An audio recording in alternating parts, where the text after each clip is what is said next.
somin mbino bismillahir rahmanir rahim min biya kadi allahumma salli ala sayyidina muhammadin wa sallim. Alhamdulillah, alhamdulillah ala kulli shay'in qadirun.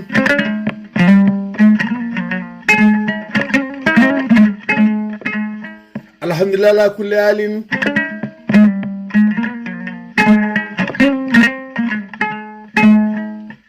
Alhamdulillahi rabbil alamin. Allah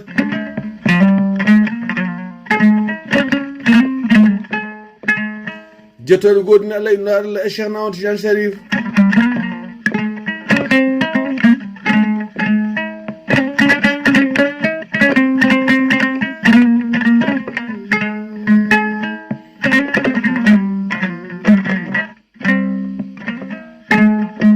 amma baar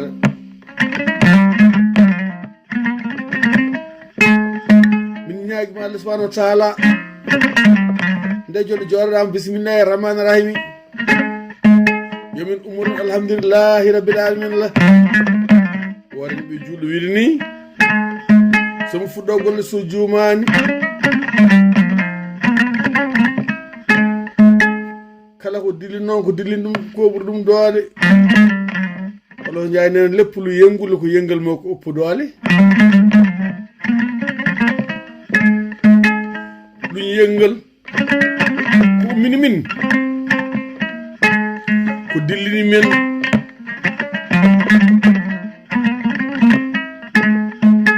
ko MPDES mouvement pour le développement économique et social dont le président monsieur Hamessi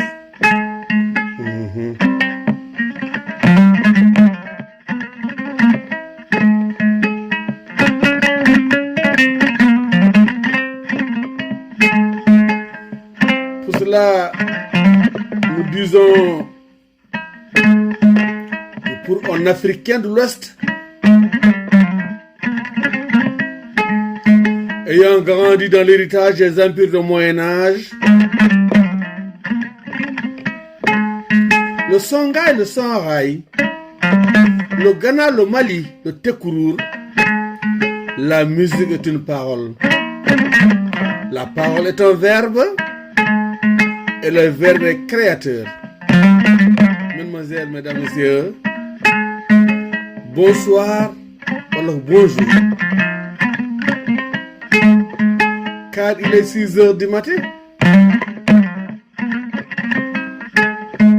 De là-bas de Djenné à ici Kamani de Dakar, habillé en djennanké, avec moi un instrument millénaire, car cet instrument existe 7000 avant Jésus-Christ, dans l'Égypte pharaonique, fabriqué avec 5 éléments qui constituent l'univers. Les Occidentaux ont tendance à citer 4 éléments: l'eau, la terre, le feu et l'air.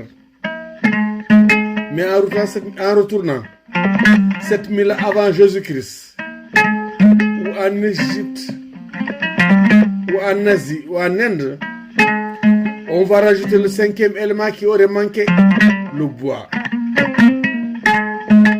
Le bois qui est le total du ciel et de la terre.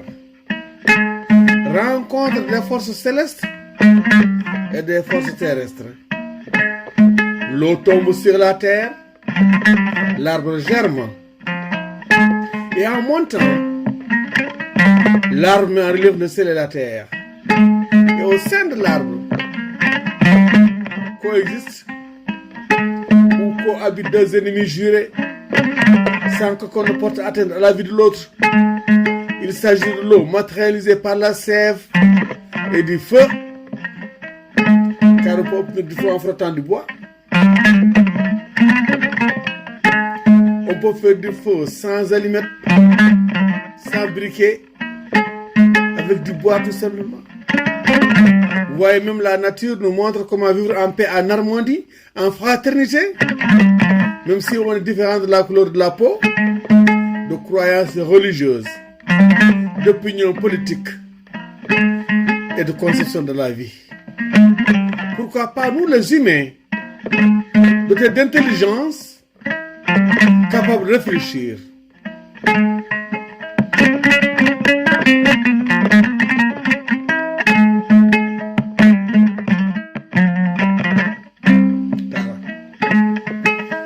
Min puɗɗirim taro ko daro e silman sire samba demba almutar serdu jang halwar torɗo famto famɗo haala o sali go foto juuɗo fa ñaange koɗo subaka joom wuuro allah sara o noddata oɗo jaaboto ɓaɗi o daɗi ɓe taɓande o daɗi ɓe feere kadi o daɗi ɓe har feere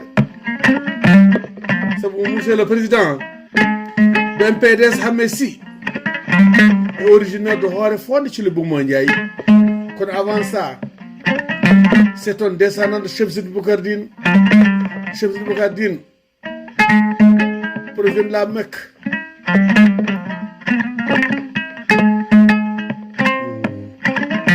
Il a atterri à Podor, à Sumo.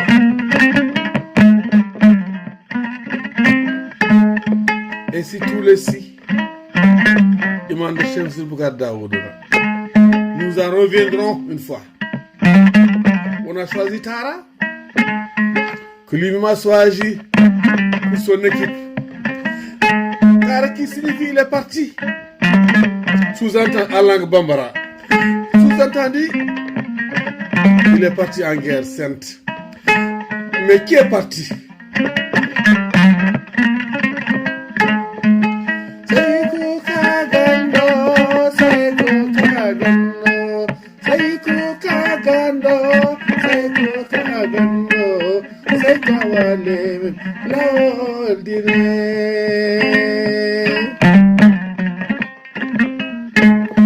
C'est ce grand Cheikh Oumar Foutiyou Kodar wa Silman naquit à Alwar, près de Podor, dans la vallée du fleuve Sénégal. C'est ce dernier que les Français appelaient le prophète armé. Ce dernier qui avait dit que la grandeur de l'homme n'est pas dans ses armes, mais dans la science, la patience et son éducation et le savoir. Ce dernier qui avait dit que la connaissance n'a pas de couleur. Ainsi, il a démontré à l'université de Lazare, où les grands oulémas avaient écrit qu'aucun n'égale de leur science. Le jeune à l'époque Oumar dit, il a Oumar, sauf Oumar. Moi, je vais braver votre science. Et si parmi les savants, le jeune Oumar s'est révélé le plus savant, il est devenu le conseiller de roi de Syrie. Pendant 3 ans, lors de son pèlerinage à la Mecque.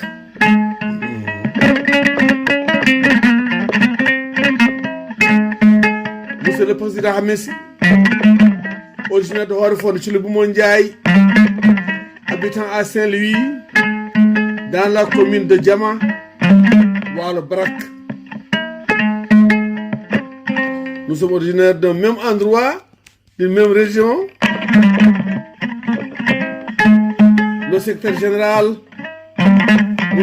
Amadou Sy, mais notre chère vice-présidente, Thioro Ndiaye, notre trésorière générale, Diakher Seck, responsable des femmes, Khady Wade, chargé des relations extérieures, Ami Koleba, la Lionne de Hollande,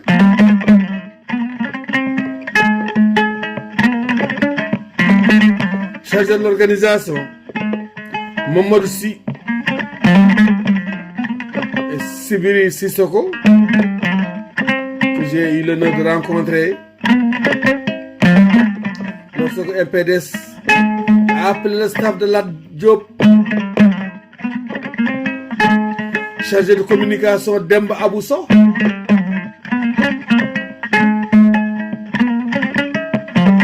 un journaliste confirmé, un reporter confirmé. C'est une sorte.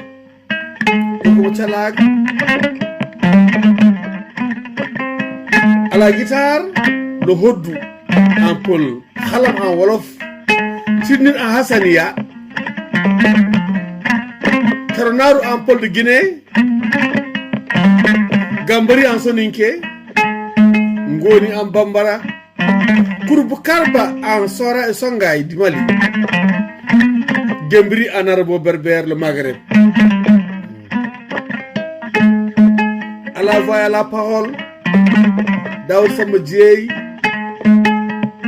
artiste africain et international, ambassadeur itinérant El Hadj Oumar Foutiyou Code Adama Siré Saba Dembal Moutar, porte-parole de MPDS, ambassadeur itinérant MPDS. Cet enregistrement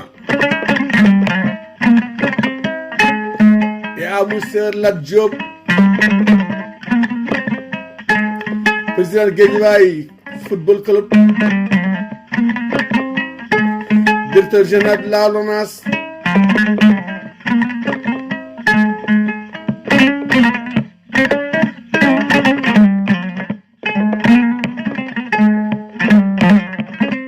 qui a choisi MPDS pour travailler en collaboration étroite, ainsi que d'autres mouvements qui œuvrent pour le développement, l'émergence du Sénégal, car leur première préoccupation est l'insertion socio-professionnelle des jeunes,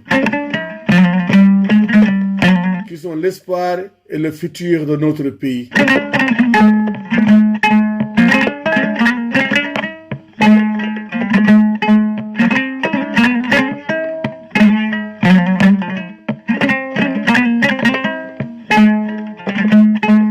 Samba Dieye non ko do jaringele jamole jagatare jabitare dembata jamre mata funay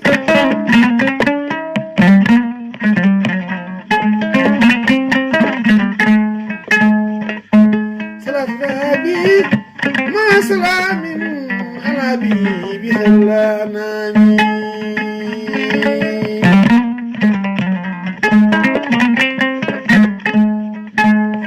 Donc tous ces partis politiques, tous ces mouvements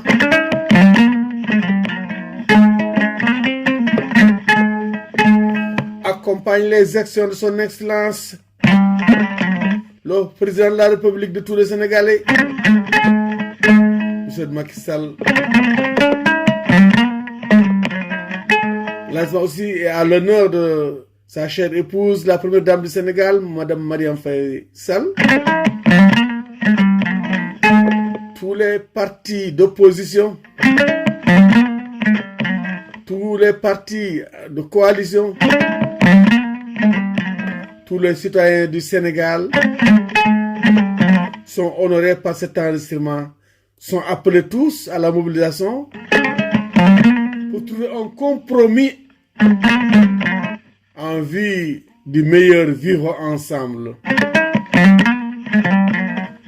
Car cette diversité, c'est une richesse pour le Sénégal.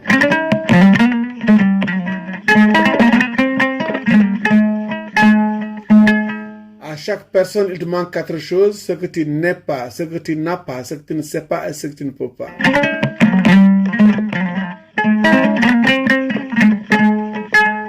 À chaque personne, il te faut les 3 clés de la vie: la foi, la voix, la loi.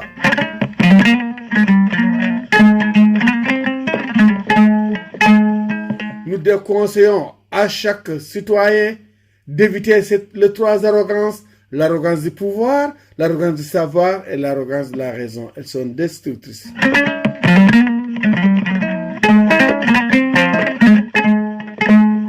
L'idéologie dans laquelle on a été éduqué, on y évite tous les citoyens de la terre. C'est le respect de soi, mais dans la compréhension de l'autre. Oser aller vers l'autre, comme disait Oumar. Devenir l'autre en restant soi. Donner à l'autre tout ce que l'on a et lui prendre tout ce qu'il a, mais dans la parfaite complémentarité.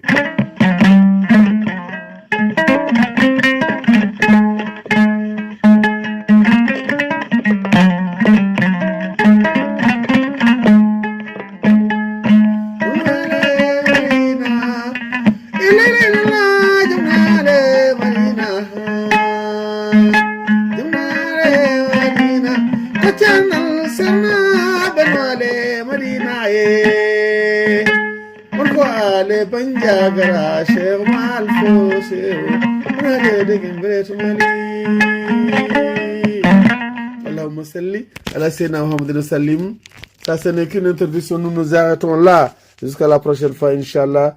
Nous nous excusons pour toute faute qu'on a pu commettre en jouant ou en parlant ou en chantant, car le latinisme discount errare humanum est persecrare diabolicum. Les Romains disent que l'erreur est humaine, mais en se persévérant, ça devient folie. Et il est très difficile de s'exprimer dans une langue qui n'est pas la sienne sans trahir le sens. Je serai beaucoup plus à l'aise en m'exprimant en langue peul, mais c'est dans le souci de compréhension que j'essaie de m'exprimer tant bien que mal en français. Sama Wolof ñorul, bien que je sois apparenté à tous les Wolofs du Sénégal, tous les Sérères, tous les Bambara, les Soninké, les Diola, les Mandiak, Balantes, tous les Peuls du Sénégalais, tous les Arabes, les Meurs du Sénégal, parce que c'est une richesse, franchement parlé, humaine, qui cohabite pacifiquement au Sénégal. Les religions aussi, complémentarité, complémentaires, et vivent en harmonie, en fraternité, en paix. Le Sénégal réew jàmm la benn bopp kenn mënu ko xar ñaar.